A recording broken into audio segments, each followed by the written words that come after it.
একজন প্রবাসী মানুষ অকালে মৃত্যুবরণ করে। হয়তোবা আপনারা জানতে চাইবেন কেন সে অকালে মৃত্যুবরণ করে। একজন প্রবাসী মানুষ দেশে গিয়ে ওই মানুষটাই বেশি দিন বাঁচতে পারে না কেন? দীর্ঘদিন একজন প্রবাসী মানুষ প্রবাসে ছিল, ওইখানে তার কোনো কিছুর অভাব ছিল না, অর্থের কোনো সংকট ছিল না। যখন প্রবাস থেকে যখন দেশে যায় তখন অর্থের শূন্যতা ওই মানুষটাই অকালে মৃত্যুবরণ করে। এটার রহস্য অনেক কিছু আছে, অনেক কিছু ব্যাখ্যা দেওয়া যায় এই কথার। আসলে আমরা অনেক মানুষ এই কথাগুলো জানি না। একজন মানুষ যখন প্রবাস থেকে দেশে যায়, দীর্ঘদিন যাবৎ প্রবাসে ছিল, এখন দেশে গিয়ে অর্থের শূন্যতা যখন ভোগে তখন ওই মানসিক টেনশান, ওই মানসিক চিন্তা ওই মানুষটাকে অকালে মৃত্যুর দিকে ঠেলে দেয়। হয়তোবা পরিবারের অশান্তি, পরিবারের চাপ, পরিবারের অর্থের শূন্যতা, তখন ওই মানুষটা মেনে নিতে না পেরে অকালে কিন্তু ওই মানুষটাই জড়ে যায়।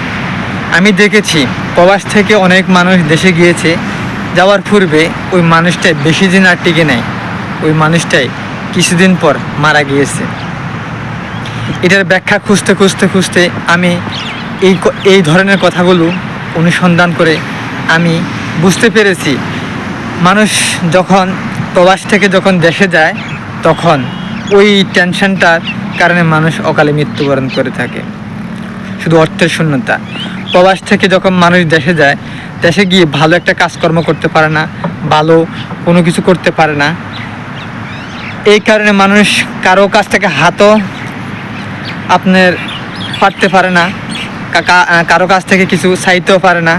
এই ধরনের চিন্তায় চিন্তায় একজন প্রবাসী মানুষটাই অকালে মৃত্যুবরণ করে। হায়রে প্রবাসী মানুষ, হায়রে কার জন্য কি করলি।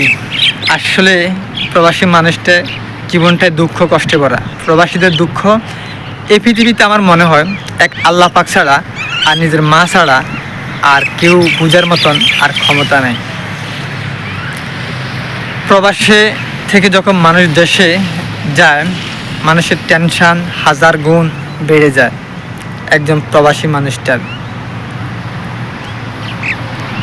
এই কথাই বুঝবে তারাই যারা প্রবাসে থাকে, প্রবাস সম্বন্ধে আইডিয়া আছে, ওই মানুষটাই বুঝবে। আর দ্বিতীয় কোনো মানুষগুলোই বুঝবে না।